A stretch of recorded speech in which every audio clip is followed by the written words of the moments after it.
Oke, ya ini kriptografi ya kuliah pengantarnya. Nah, di sini ada ilustrasi seperti ini. Nah, ini apa yang dimaksud nih? Ini kalau kalian lihat, kalian bisa membacanya nggak ini? Ini tulisan apa ini? Apakah ini ada maknanya atau ada maksud tertentu di sini ya? Jadi ini contoh suatu teks yang tidak bisa dimengerti secara langsung gitu ya. Kalau kita lihat secara langsung, kita mau coba untuk membacanya ini tidak bisa karena terlihat ini tidak bermakna ya. Nah, tapi ini karena tidak bermakna ini terkadang menimbulkan kecurigaan gitu ya. Mungkin ada sesuatu yang tersembunyi di sini. Nah, jadi ya ini pengantarnya. Ini harusnya ITERA ya. Ini kita ngambilnya dari ITB materinya. Oke. Nah, jadi yang tadi itu ya, itu adalah pesan yang sebenarnya sudah dirahasiakan ya. Jadi sudah diubah menjadi kata-kata atau karakter-karakter yang sepertinya tidak bermakna ya, seperti yang tadi. Jadi kalau kita lihat definisi dari kriptografi ini apa? Jadi ini merupakan suatu tools yang sangat penting di dalam keamanan informasi. Jadi kalau kita lihat dari definisinya ya, kriptografi ini dari bahasa Yunani, kriptos ini artinya secret atau rahasia. Terus graphein itu artinya menulis atau tulisan gitu ya. Jadi ini tulisan yang rahasia atau menulis dengan rahasia. Nah, ini kalau dari apa definisi dasarnya ya, kalau kita lihat dari bahasa itu. Tapi kalau definisi secara formalnya, nanti bisa kita dapatkan seperti ini. Jadi kriptografi itu ilmu yang mempelajari teknik-teknik matematika yang berhubungan dengan aspek keamanan informasi seperti kerahasiaan, integritas data, dan autentikasi ya. Ini sebenarnya ada satu lagi yaitu non-repudiation ya. Oke, jadi ini kalau kita lihat memang sangat erat dengan ini ya teknik-teknik matematika ya. Konsep matematika ini sangat dipakai sekali gitu ya di kriptografi. Oke. Nah, definisi yang lain juga, kriptografi ini sebenarnya ya ini sesuai sudut pandang yang lain ya. Ini juga bisa kita pandang sebagai ilmu dan seni untuk menjaga keamanan pesan. Karena untuk menjaga keamanan pesan, ini nanti ada teknik yang beragam ya. Tekniknya beragam dan bisa dikembangkan. Jadi seolah itu menjadi selain ilmu ya itu bisa menjadi seni juga ya. Seni untuk mengamankan pesan itu ya, menjaga keamanan pesan. Nah, ini kriptografi seperti itu. Nah, tadi kita dengar ada kata aman gitu ya. Sebenarnya aman yang dimaksud itu apa itu ya? Kalau kalian kalau dengar kata aman itu apa itu? Yang ada di pikiran kalian aman itu seperti apa sih? Coba ada yang ini nggak? Menurut kalian gimana? Aman itu kalau menurut kalian Tidak bisa diakses oleh orang lain, Pak. gitu, bisa Terjaga diakses, kerahasiaannya. terjaga kerahasiaannya gitu ya.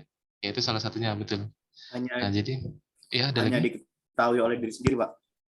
ketahui diri sendiri. Oke, berarti kalau orang yang tidak berhak itu tidak bisa ya mengetahuinya. Oke. Nah, jadi seperti itu ya. Di sini aman ini aspeknya bisa ada banyak ya di sini. Yang pertama, terjaga kerahasiaannya atau confidentiality. Jadi kalau misalkan kita punya pesan aslinya ini nih, ada teks ya, ada teks aslinya. Nah, misalkan tulisannya ketika saya berjalan-jalan di pantai dan seterusnya ya. Misalkan ini adalah suatu pesan yang sangat penting untuk dirahasiakan ya, tidak boleh ada orang lain yang mengetahuinya.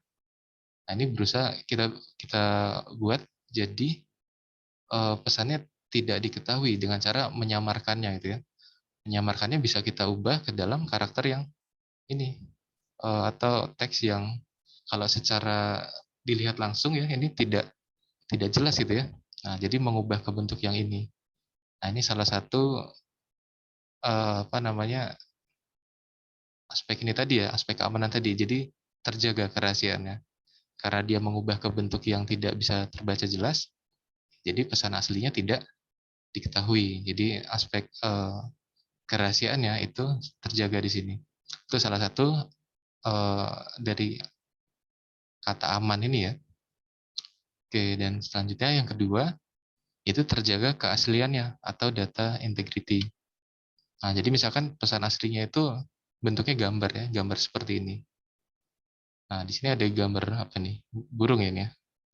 Nah, ini ada satu di sini ya. Terus kalau misalkan ada orang yang ini memodifikasi gambar ini dengan cara menambahkan gambar burungnya di sini, jadi ada dua gitu ya. Nah, ini kan jadi pesan yang sudah diubah gitu ya, sudah dirusak gitu pesan aslinya. Nah, ini dengan aman yang dimaksud di sini juga adalah menjaga keasliannya. Jadi harus bisa mengetahui pesan ini sebenarnya sudah merupakan hasil modifikasi atau masih pesan aslinya. Nah, itu adalah satu aspek yang termasuk aman di sini gitu ya. Salah satunya ini terjaga keasliannya ya. Oke. Nah, nanti ada ini ya, apa namanya untuk apa bukan di kriptografi sebenarnya kalau keaslian itu. Dia di ini tadi di watermarking sebenarnya kalau keaslian. Oke, ya tapi ini aman ini untuk semua aspek itu ya.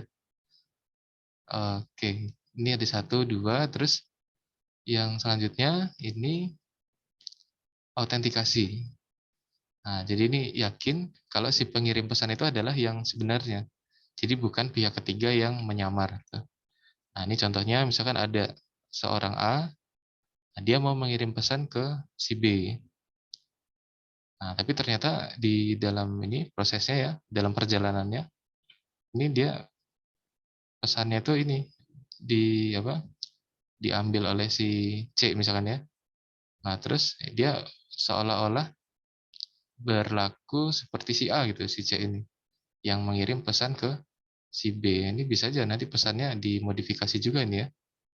Jadi seolah-olah ini dari A, padahal kan dia pihak yang lain gitu ya. Dia mengklaim bahwa dia adalah A.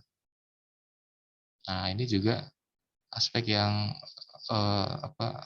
termasuk aman tadi ya. Jadi kalau misalkan kita bisa tahu itu adalah pengirim yang memang asli ya, itu nanti ada prosesnya tersendiri ya. Itu nanti kaitannya dengan tanda tangan digital ya kalau itu untuk autentikasi. Oke, terus yang keempat ini adalah non repudiation. Nah, jadi si pengirim pesan itu tidak bisa menyangkal kalau dia telah mengirim pesan. Nah, misalkan ini ada apa ini orang yang mentransfer ya. Oh ya, di sini ada suatu ini apa informasi bahwa si A ini mentransfer ke B, ke B ya, ini lewat bank ini misalkan. Terus ternyata si A ini menyangkal kalau dia baru saja mentransfer uang ke B. Nah, jadi kalau misalkan seperti ini, nanti ada mekanismenya yang bisa mengetahui si A ini berbohong atau tidak, atau dia ini ya, jadi dia tidak bisa menyangkal kalau dia memang benar-benar mengirimnya gitu ya, mengirim ke situ. Oke ya, jadi ini termasuk aspek keamanan juga ya. Jadi ada 4 tadi ya, terjaga kerahasiaannya, confidentiality, terus keasliannya, data integritas, autentikasi, terus non-repudiation atau anti penyangkalan di sini. Ya, jadi 4 itu tadi itu merupakan layanan yang ada di kriptografi. Ya, jadi ya dengan adanya kriptografi itu manfaatnya ada 4 hal ini gitu ya. Kerahasiaan pesan, keaslian pengirim dan penerimanya, terus anti penyangkalan tadi ya. Oke, seperti itu. Nah, ini di kriptografi banyak istilah yang perlu kalian ketahui terlebih dahulu ya. Nah, yang pertama ini tentang pesan. Ya, pesan yang dimaksud di sini informasi yang dapat dibaca dan dimengerti maknanya ya, baik dipersepsi secara visual maupun audial. Visual itu berarti yang dilihat, dibaca langsung atau dilihat langsung oleh mata, ya jelas lah ya kan dilihat ya sama mata ya. Kalau audial itu yang audio, yang berupa suara mungkin ya. Nah, di sini pesan asli yang dimaksud itu nanti akan sering kita katakan atau kita sebut sebagai plain text. Ya, jadi plain text ini adalah pesan asli, pesan yang ingin dirahasiakan gitu. Jadi ini plain text. Atau kalau misalkan gambar yang mau dirahasiakan ya berarti plain image. Kalau video plain. Cek. Oh, koneksi saya terputus ya tadi ya. Halo, halo. Sepertinya iya Pak, agak Oh, putus-putus. putus-putus ya. Sebentar ini koneksinya nih. Oke, tadi yang ini sudah belum ya? Terakhir sampai mana tadi ya?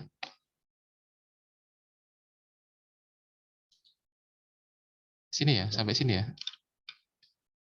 Halo, halo. Ya, Pak. Oke, oke. Oke, jadi sampai sini ya. Nah, jadi ini tadi plain text itu bentuknya bisa berupa teks, ya berarti bisa berupa tulisan gitu ya, atau bisa berupa gambar, berupa musik, audio, terus bisa berupa video, bisa berupa tabel atau daftar belanja atau gambar 3 dimensi. Ya, ini pesan asli. Jadi pesan ini memang tidak harus berupa teks ya, jadi bisa yang lain tadi. Nah, ini ya, contohnya nih kalau yang bentuknya teks ya, jadi seperti ini, pesan rahasianya yang mau diamankan gitu ya. Terus ini yang contoh yang kalau gambar, ini yang audio, tapi ini nggak bisa di-play ya. Ya, ini ilustrasi saja. Terus ini video. Oke, nah tadi sudah tentang pesannya. Nah, ini definisi tentang pengirim. Ya, jadi kalau pengirim atau sender ya pihak yang mengirim pesannya tentunya ya. Kalau penerima ya yang menerima pesan ya. Nah, ini pengirim dan penerima itu tidak harus orang ya. Jadi bisa saja komputer, mesin, dan lainnya. Nah, biasanya kalau di kriptografi itu pihak-pihak pengirim dan penerima ya itu sering diberi nama atau ya sering menggunakan nama. Oh, putus lagi ya. Ini koneksinya nggak stabil nih. Sebentar.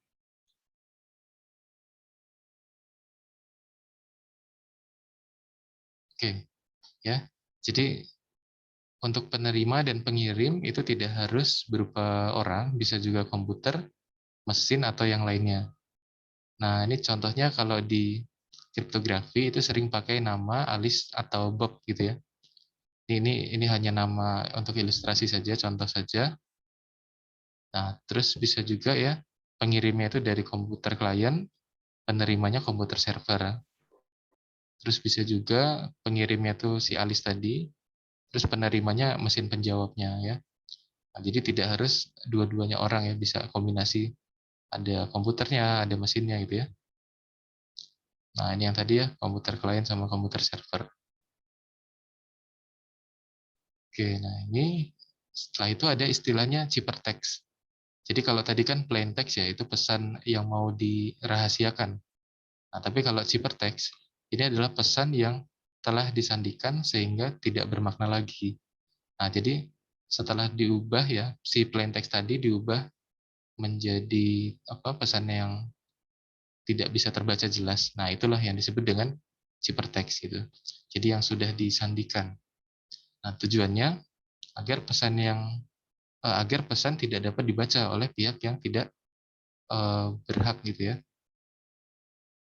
Oke. Nah, nama lain dari ciphertext ini ada yang menyebutkan kriptogram. Tapi nanti kita lebih sering menyebutnya ciphertext ya. Oke, nah ini ada contohnya. Jadi kita punya plain text. Ini adalah kalimat yang aslinya ya, pesan aslinya yang perlu untuk dirahasiakan. Jadi misalkan culik anak itu jam 11 siang gitu. Nah, ini setelah diubah menjadi ciphertext, ini jadi seperti ini. Nah, ini kan tidak bermakna ya. Nah, jadi harapannya ini kalau ini dibaca oleh banyak orang atau semua pihak gitu ya, ini tidak mengetahui pesan yang aslinya seperti apa. Nah, tapi ini memang jadi menimbulkan kecurigaan gitu ya. Jangan-jangan di sini ada suatu maksud tertentu gitu ya di dalam ciphertext ini. Ya, tapi harus membutuhkan eh, teknik tertentu untuk bisa menerjemahkannya kembali ke plain text-nya. Oke ya, ini ciphertext. Nah, terus ada istilah lagi enkripsi atau encryption. Jadi ini adalah proses menyandikan plain text menjadi ciphertext. Jadi proses mengubah dari pesan asli tadi menjadi pesan yang sudah menjadi pesan yang sudah tersamarkan gitu ya, yang sudah tersandikan tadi. Nah, itu disebutnya enkripsi. Prosesnya seperti itu. Nah, nama lain dari enkripsi itu enchippering. Nah, tapi kita nanti lebih sering menyebutnya enkripsi saja ya. Oke. Nah, setelah pesan asli ini, plain text ini diubah menjadi ciphertext, tentunya kan orang yang memang berhak untuk mengetahuinya, dia perlu mengembalikan lagi kan. Dia perlu mengembalikan lagi menjadi plain text supaya dia tahu pesan aslinya seperti apa. Nah, jadi proses mengembalikannya lagi itu disebutnya yang ini, yaitu dekripsi. Ya, ini dekripsi ya. Jadi bukan deskripsi. Kadang ada yang sering salah menyebutnya ya. Jadi decrypt ya, bukan descript. Oke ya. Nah, ini dekripsi, ini proses mengembalikan ciphertext menjadi plain text semula atau nama lainnya deciphering. Ya, jadi ini memang proses yang saling ini ya, berkebalikan lah gitu ya. Jadi enkripsi itu dari plain text ke ciphertext, kalau dekripsi itu dari ciphertext ke plain text gitu. Nah, sehingga kalau kita lihat dari bagannya itu seperti ini ya. Jadi kita punya plain text, terus kita memiliki kunci. Nah, nanti kita akan mengenal juga kunci ini apa yang dimaksud. Jadi ada suatu kunci, ini akan kita pakai untuk proses enkripsinya. Sehingga hasilnya adalah ciphertext. Nah, ciphertext ini yang akan dikirimkan melalui media yang umum gitu ya, yang publik bisa diketahui oleh banyak orang ciphertext-nya. Tapi tidak semua orang bisa menerjemahkan ke plain text-nya lagi, karena untuk menerjemahkan ke plain text itu dia harus melalui proses dekripsi. Sementara itu di proses dekripsi itu harus mengetahui kuncinya ya. Nah, berarti di sini ada istilah kunci ini yang memang jadi hal penting juga ya di dalam proses kriptografi ini gitu ya. Nah, ini bagiannya seperti ini. Oke, selanjutnya ini dia. Jadi antara ciphertext dan plain text tadi ya, itu kita notasikan misalkan C dan P gitu. Jadi kalau enkripsi itu kan dia mengubah dari P ke C. Nah, mengubahnya kan pasti ada aturannya ya, seperti apa. Nah, aturannya itu bisa dirumuskan menjadi fungsi ya. Ya, jadi fungsi enkripsi. Fungsi enkripsi E ya, ini notasinya E. Jadi kalau kita tuliskan secara matematika, E kalau ini diinputkan P itu hasilnya adalah C. Nah, sementara itu kalau fungsi dekripsi itu notasinya D. Dia memetakan C ke P gitu ya. Jadi D diinputkan C itu hasilnya adalah P. Dan proses enkripsi dekripsi ini harus memenuhi syarat ini. Ya, jadi kalau ada pesan P, pesan asli P, terus dienkripsi, nah habis itu hasil dari enkripsinya itu didekripsikan lagi. Nah, ini harus sama dengan P ini semula gitu ya. Jadi misalkan nanti kalian ingin merancang suatu algoritma kriptografi yang baru atau memodifikasi gitu ya. Nah, itu seperti mahasiswa bimbingan saya kan ada beberapa yang tugas akhirnya itu modifikasi algoritma kriptografi ya. Nah, jadi itu proses ini juga perlu memang ini yang paling pertama untuk diuji biasanya ya. Jadi kalau pesan yang sudah dienkripsi dengan metode yang dimodifikasi tadi, itu harus bisa dikembalikan lagi menjadi pesan awalnya ya. Harus bisa didekripsikan lagi. Seperti itu ya. Oke, ini syaratnya seperti ini. Nah, ini tadi ya ilustrasinya. Nah, ini ada pesan aslinya dienkripsi dengan kunci, terus dikirim ya dalam bentuk ciphertext, terus didekripsi oleh si penerima ya. Akhirnya terbaca lagi pesannya.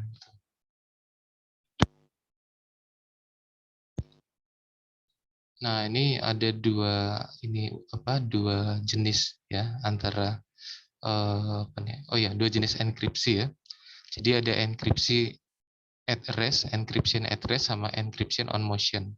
Jadi kalau at rest itu dokumen yang sudah di enkripsi itu disimpan dalam penyimpanan gitu ya.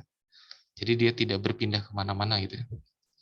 Hanya nanti kalau mau di dekripsi ya tetap memerlukan kunci gitu ya untuk kembalikan lagi.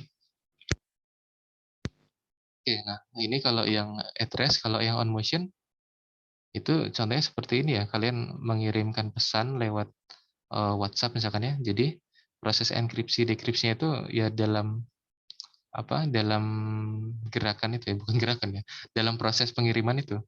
Ya jadi dia nggak disimpan di dalam satu penyimpanan, dia tidak diam tapi dia ya seolah-olah bergerak gitu ya.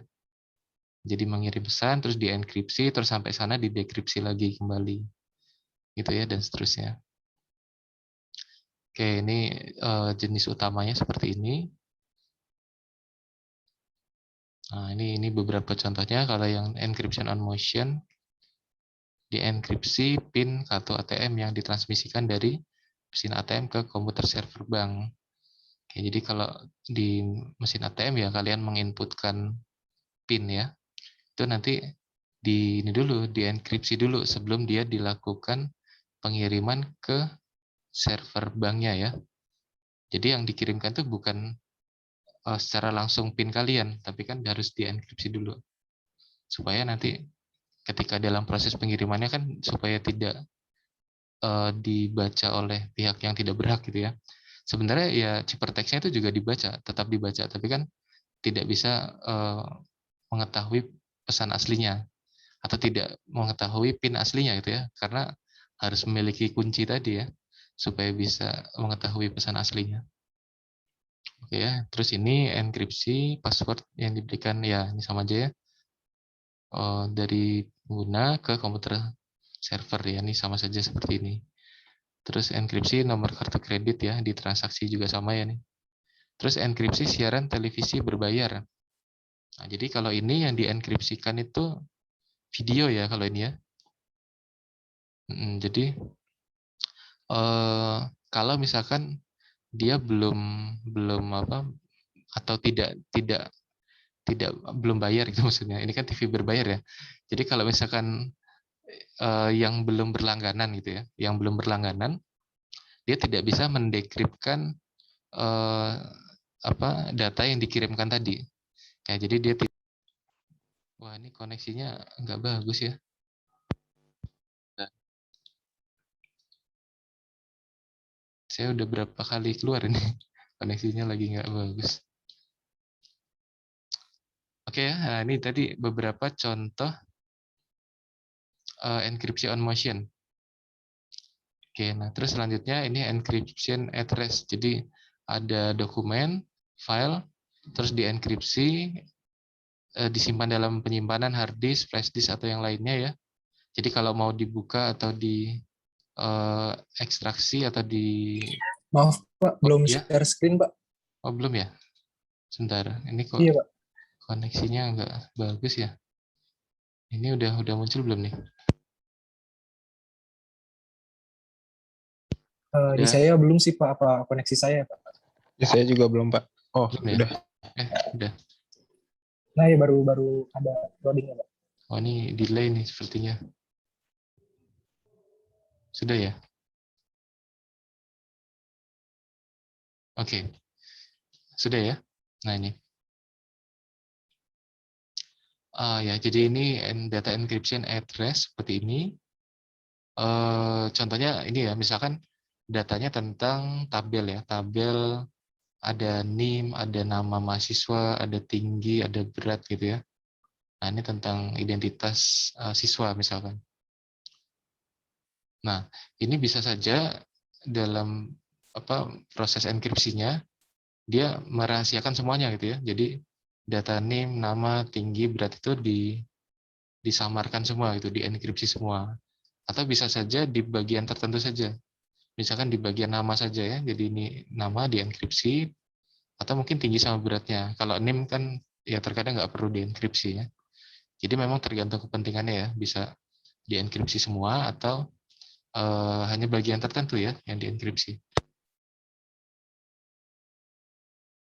Nah, ini contoh tadi kalau video yang dienkripsi gitu ya.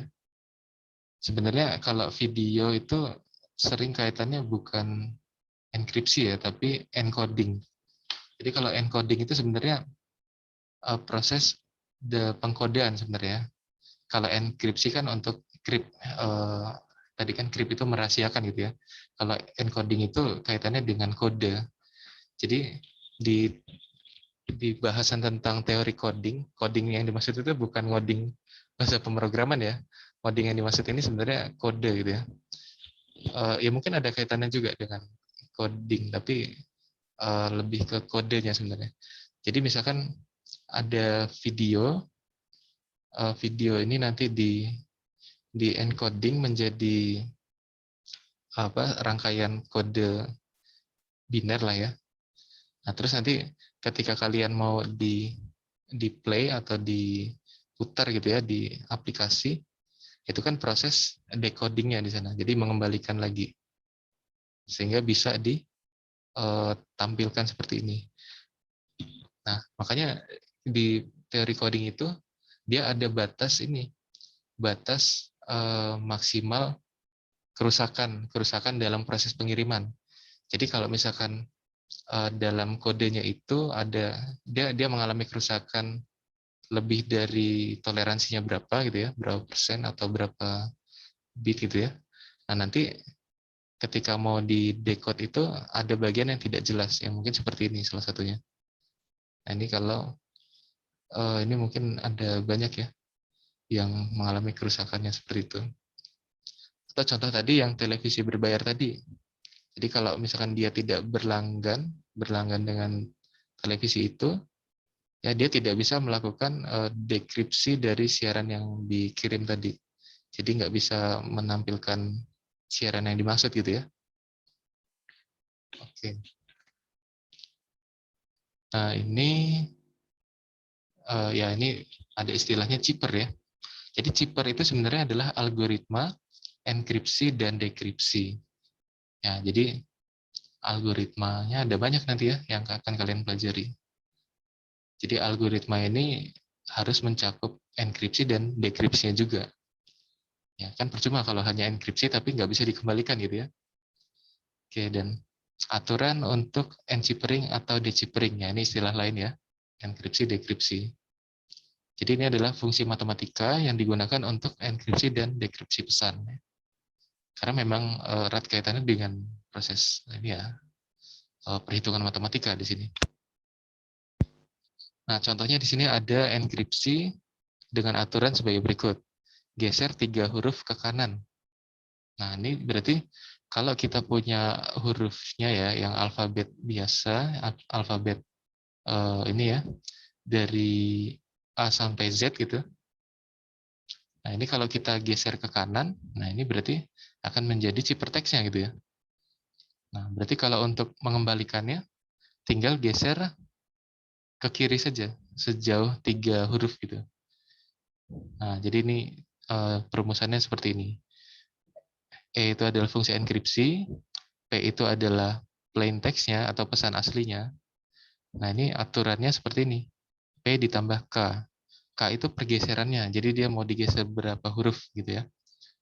Nah, misalkan tadi definisinya digesernya ke kanan ya, berarti plus K ini ke kanan maksudnya. Nah, kemudian di sini ada mod 26. Kenapa ada modulo 26 ya? Ya, karena kalau misalkan huruf yang paling kanan, yaitu huruf Z gitu, itu kalau kita geser ke kanan lagi kan nggak ada huruf lagi ya setelah itu.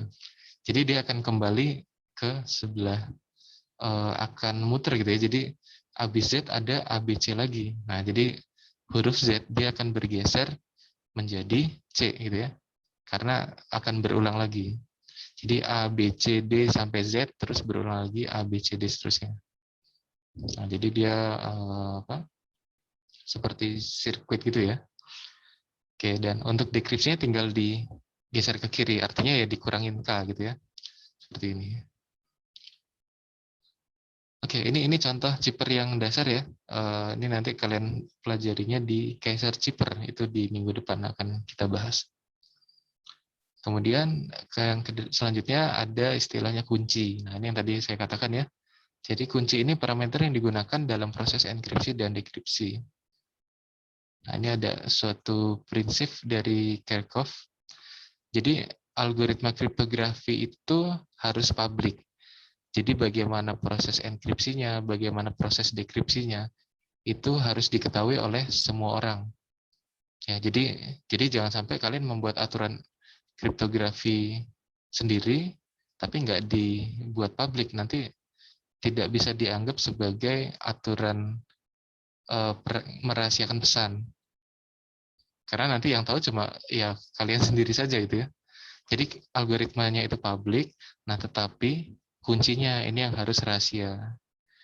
Nah, jadi algoritma yang baik itu adalah ya yang ininya publik, prosesnya apa? Algoritma yang publik, proses enkripsi, dekripsinya itu diketahui banyak orang. Jadi semua orang tuh tahu apa namanya cara berkomunikasinya atau cara merahasiakan pesannya dengan metode itu tahu, tapi harus bisa benar-benar aman kuncinya itu. Jadi kalau kuncinya nggak tahu ya benar-benar nggak bisa tahu pesan aslinya gitu ya. Nah ini prinsip di Kerckhoff ini. Nah ini tadi ya, ini notasinya enkripsi, dekripsi seperti yang tadi. Oh ya, kunci di sini juga bisa berbeda ya maksudnya. Jadi kunci pada saat enkripsi ini bisa berbeda dengan kunci pada saat dekripsi. Ya nanti kita akan akan mengetahui kalau yang beda itu disebut apa, yang sama itu disebut apa. Ya ini kuncinya ya. Jadi kuncinya memang parameter yang penting ya di dalam proses enkripsi dekripsi ini. Oke, selanjutnya di sini ada istilah penyadap. Ini orang atau mesin atau pihak lain gitu ya, yang mencoba menangkap pesan selama ditransmisikan. Nah, ini berarti ini ya penyadap ini ya. Atau nama lainnya di sini ada enemy, adversary, intruder, inceptor, bad guy dan lain-lain gitu ya. Ini nama lainnya. Jadi sebenarnya menurut Ron Reeves ini kriptografi itu sebenarnya adalah tentang, waduh ini koneksinya putus lagi nih ya. Oke, ini bentar lagi deh ini.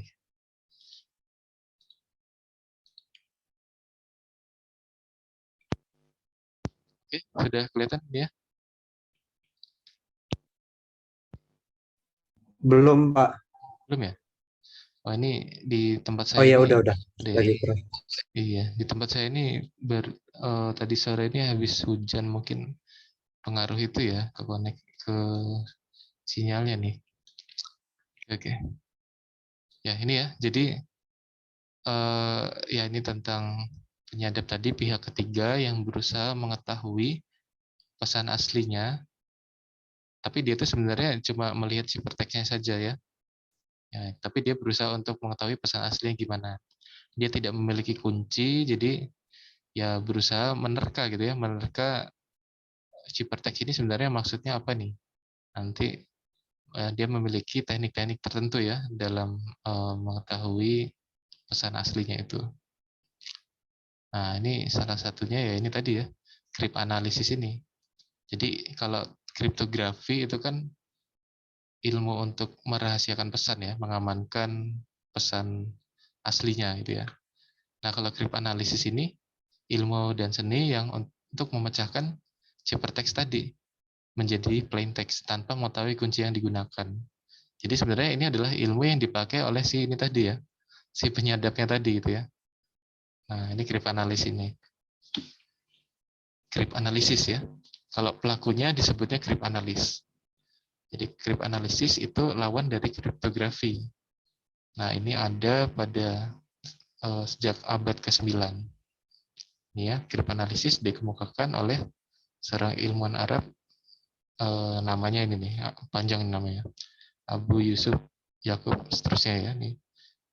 Ini nama singkatnya Al-Kindi. Ya. Oke, ini sejarahnya nanti kalian baca-baca lah ya. Jadi beliau ini menulis buku tentang seni memecahkan kode. Buku yang berjudulnya ini Manuscript for the Deciphering Cryptography Message. Nah, ini Al-Kindi dia menemukan frekuensi perulangan huruf di dalam Al-Quran. Teknik yang digunakannya itu dinamakan analisis frekuensi. Ya, ini memang sering dipakai ya kalau ingin menguji metode kriptografinya itu baik atau tidak ya dari analisis frekuensi. Jadi ada nggak hubungannya antara karakter-karakter di ciphertext dengan di plain text? Kalau misalkan sebaran statistiknya itu mirip-mirip ya, nah itu berarti hubungannya sangat kuat antara ciphertext dan plain text-nya. Nah kalau hubungannya kuat, itu nanti akan mudah untuk diterka aturan enkripsinya gitu ya. Jadi misalkan di dalam pesan asli itu huruf yang sering muncul adalah huruf E gitu. Terus kalau di ciphertext-nya, pesan yang sudah disandikan, itu huruf yang sering muncul adalah huruf A misalkan.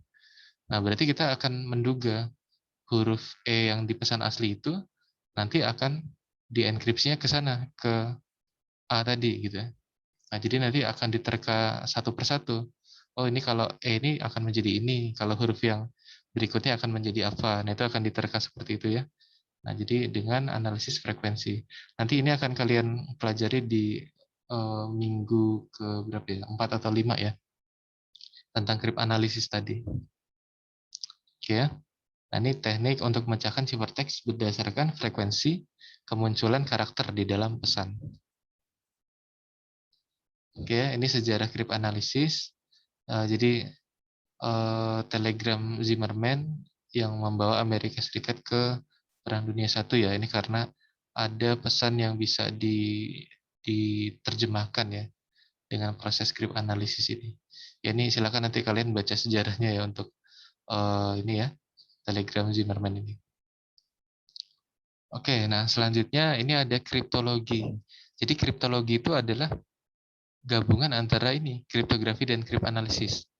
Ya, jadi kalau kriptografi itu untuk menjaga keamanan pesan atau mengamankan pesan, kalau krip analisis itu untuk memecahkannya ya.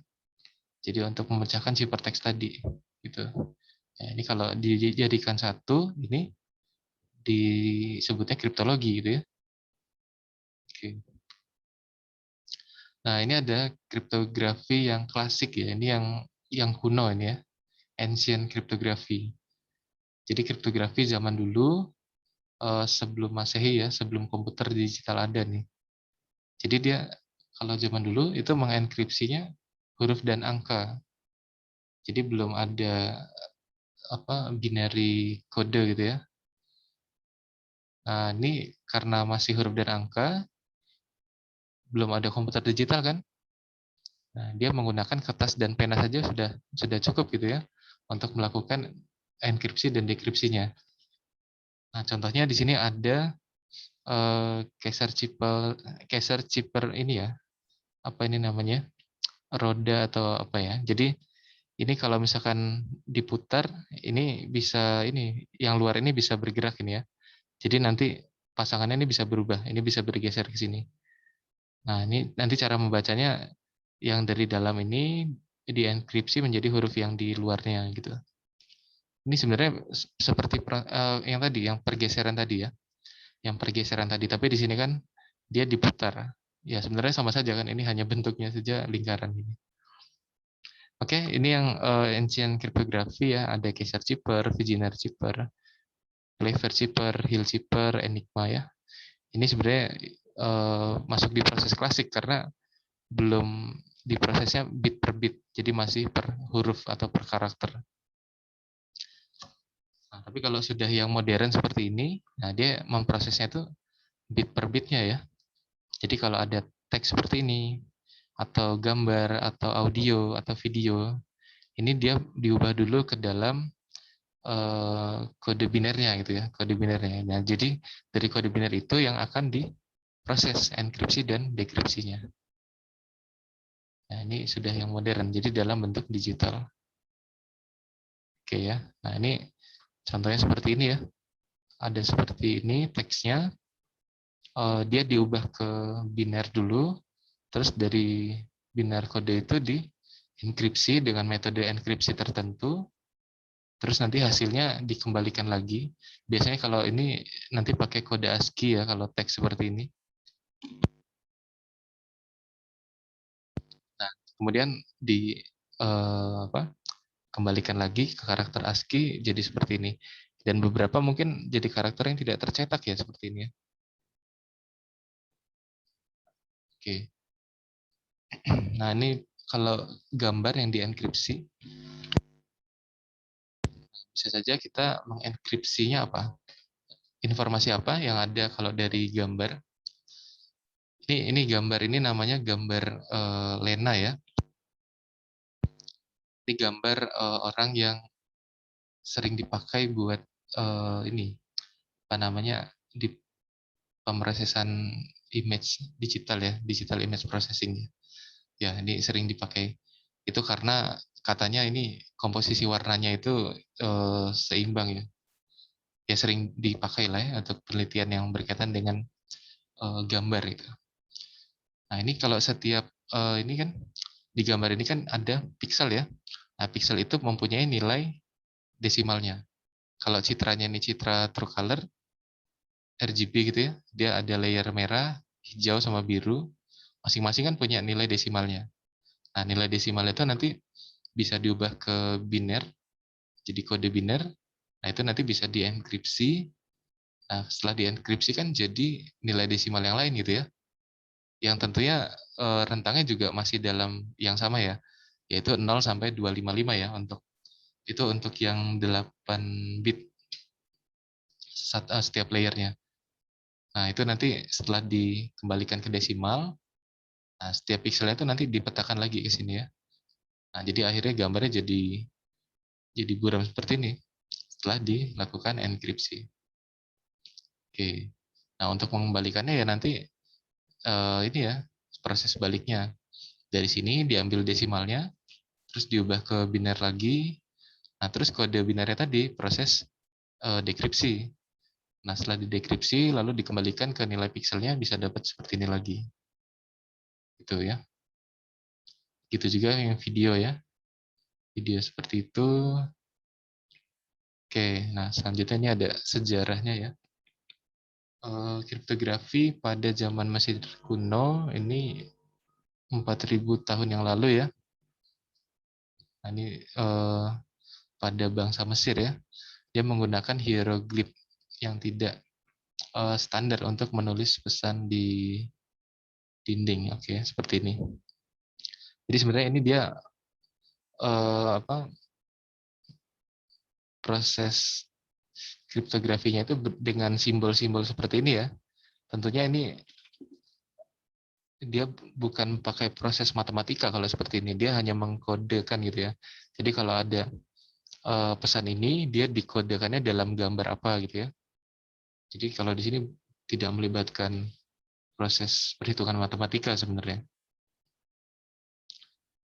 Nah, kemudian pada kriptografi di zaman Yunani dan Romawi kuno, ini ada alat yang disebutnya Skytel.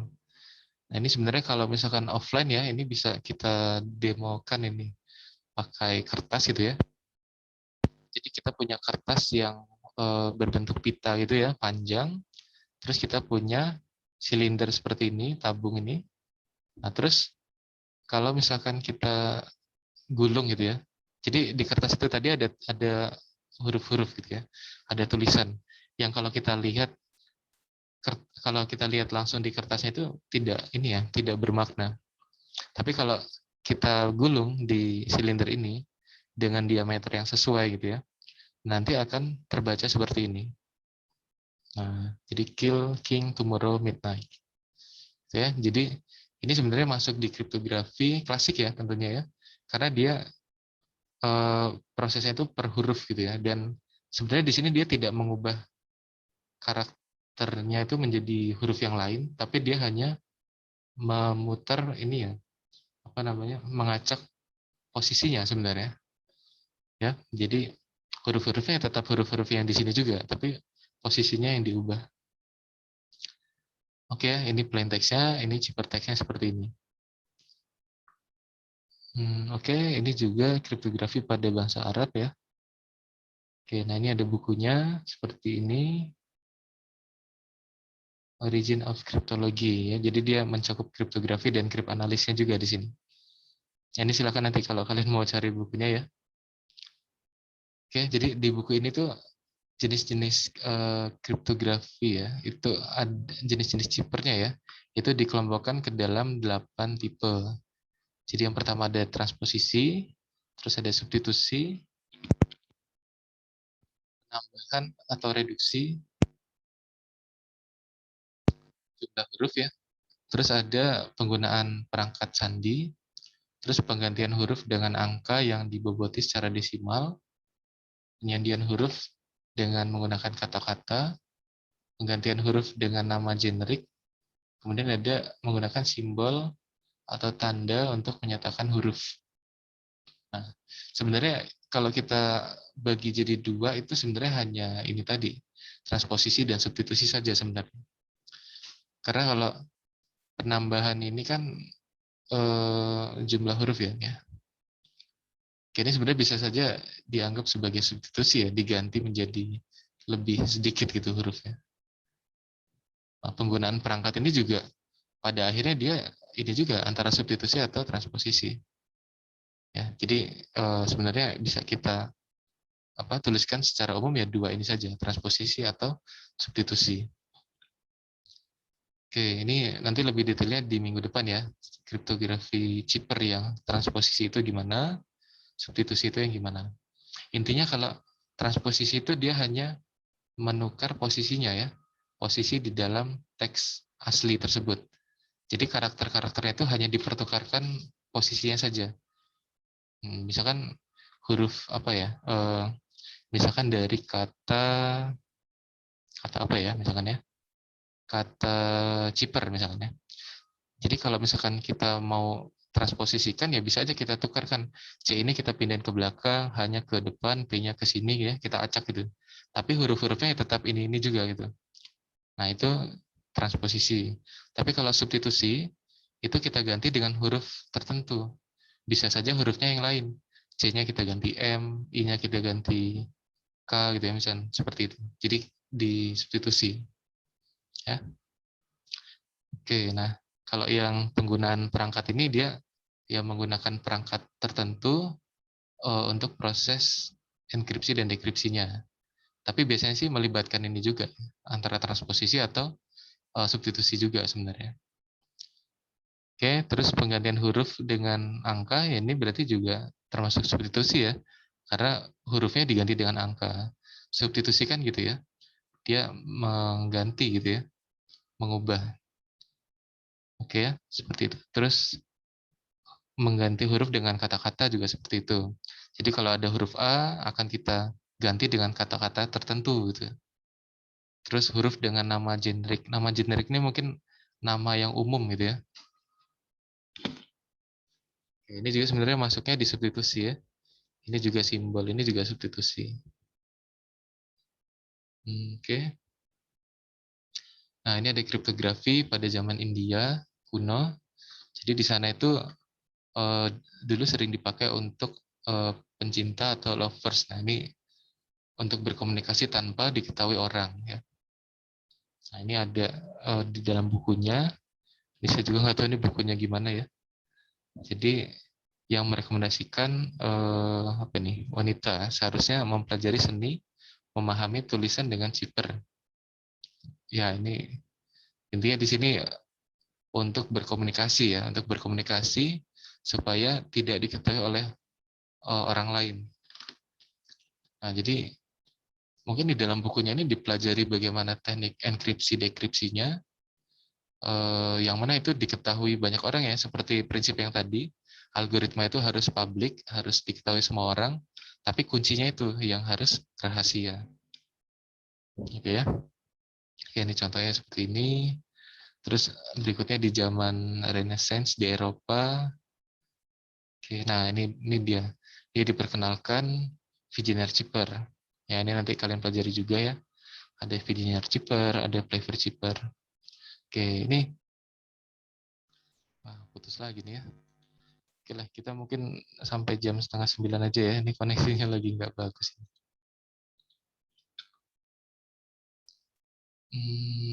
Oke. Ya, tadi ada ini ya, ada Flavor Chipper. Flavor Chipper itu dia masuk di kriptografi klasik. Nah, tapi itu bisa juga sebenarnya dimodifikasi menjadi kriptografi modern. Ya, kemarin ada mahasiswa bimbingan saya, tugas akhirnya dia modifikasi Flavor Chipper. Jadi Flavor Chipper yang biasanya prosesnya per huruf, nah dia modifikasi jadinya per bit ya. Jadi diubah dulu ke nilai binernya ya, kode binernya gitu. Oke, ini sejarahnya seperti ini. Ya nanti silakan kalian baca aja ya sejarahnya ini ya. Sejarah tentang kriptografi ini. Ini yang di Perang Dunia Kedua juga ya. Ini mesin Enigma ya, ini mesinnya sangat kompleks nih proses enkripsinya. Ini tadi algoritma, oh ya ini juga nih. Ini yang tadi saya katakan, kunci enkripsi dan dekripsi itu bisa sama dan bisa juga berbeda. Kalau misalkan kunci enkripsi dan dekripsinya itu sama, itu disebutnya algoritma kriptografi kunci simetri. Ya, algoritma kriptografi simetri. Nah, ini contoh-contohnya ya, yang simetri apa saja, nanti kalian bisa lihat. Kemudian, kalau yang kunci enkripsi dan dekripsinya itu berbeda, itu disebutnya algoritma kriptografi kunci non-simetri. Nah, biasanya yang berbeda ya, kan kunci enkripsi dengan kunci dekripsi gitu ya. Nah, biasanya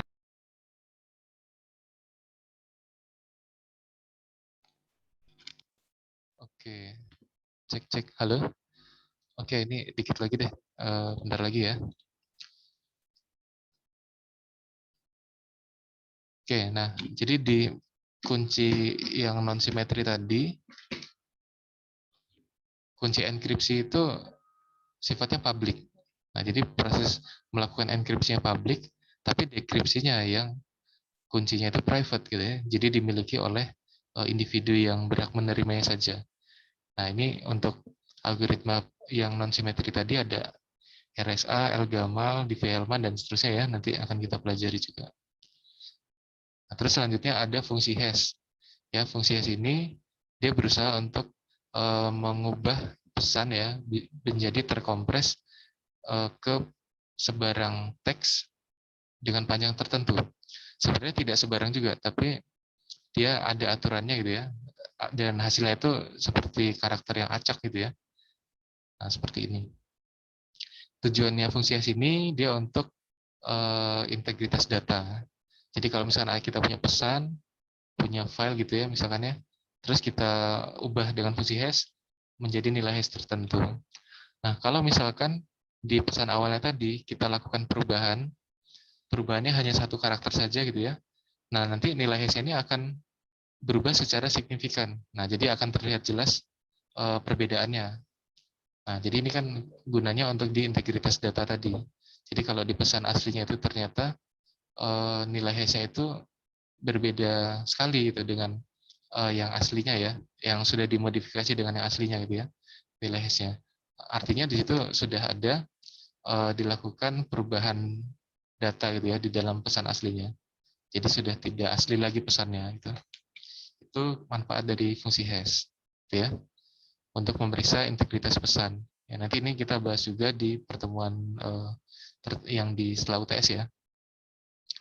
Oke, terus ini ada cloud cryptography. Jadi komputasi awan ya. Karena di sini semua informasi yang kita letakkan di sini tentunya ya perlu adanya keamanan gitu ya. Keamanan supaya ya informasi yang rahasia itu yang penting itu tidak terbaca oleh pihak yang tidak berhak gitu ya. Nah, jadi ini memang perlu adanya sistem keamanan informasi di sini. Oke ya, seperti itu ya. Nah, ini cryptographic cloud storage ini yang salah satu riset tentang kriptografi yang ada di cloud computing ini. Oke, terus ada juga contohnya di blockchain, ini berkaitan dengan fungsi hash tadi. Jadi datanya diletakkan dalam serangkaian blok seperti ini. Nah, jadi di sini ada nilai awal. Oke. Nah, ini udah berapa kali nih saya keluar masuk ya. Oke, ini sebenarnya udah selesai nih ya. Ini selanjutnya ini tentang ini saja. Tentang contoh-contoh penelitian yang menggunakan kriptografi ya nih. Oke, mungkin sampai sini dulu. Ada yang mau ditanyakan ya? Ini koneksinya lagi kurang bagus ya.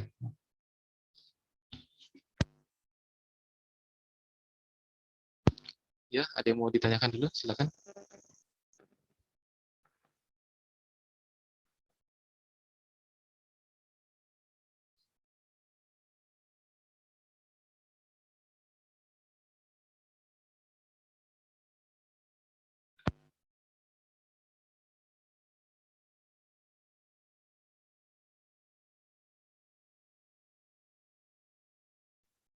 Kalau dari saya tidak ada, Pak. Ada deh. Oke. Ya, ini karena minggu pertama ini kan masih ini ya, kita masih teori dulu dan ini koneksinya juga tidak stabil nih. Oke deh, kalau gitu nanti kita lanjutkan minggu depan saja ya. Oke, mungkin minggu pertama belum saya kasih tugas lah, minggu kedua aja ya. Kalian nanti minggu kedua itu materinya masuk ke ini tadi ya, kriptografi klasik tentang chipper, substitusi dan transposisi. Jadi ada Caesar chipper, terus ada transposition chipper ya. Nah, itu silakan kalian bisa pelajari. Untuk materinya bisa lihat di webnya Pak Arin atau nanti saya siapin di Google Drive juga ya. Oke, mungkin itu saja untuk hari ini. Oh ya, untuk presensinya ya. Sebentar, ini saya tulis di chat Zoom saja ya.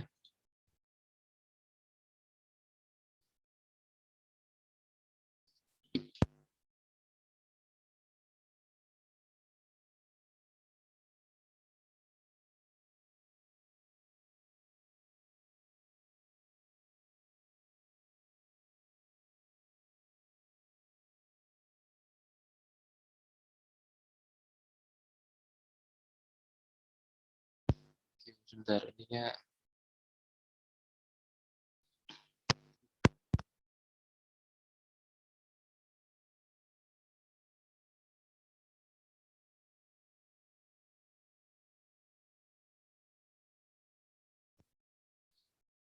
Oh, ini aja deh. Kata kuncinya ini aja deh. Kuliah kriptografi gitu aja ya. Ini yang untuk hari ini. Oke, mungkin nah itu ya. Silakan presensinya pakai itu kata kuncinya. Ya, jangan lupa diisi ya untuk presensinya. Oke, mungkin sampai sini dulu ya. Ini berhubung koneksinya tidak bagus juga dan materinya juga sebenarnya hanya teori di awal, masih pengantar ya. Jadi silakan kalian pelajari untuk yang minggu depan, cari referensi berkaitan dengan itu ya, kriptografi klasik yang chipper, substitusi dan transposisi. Oke, mungkin sampai sini.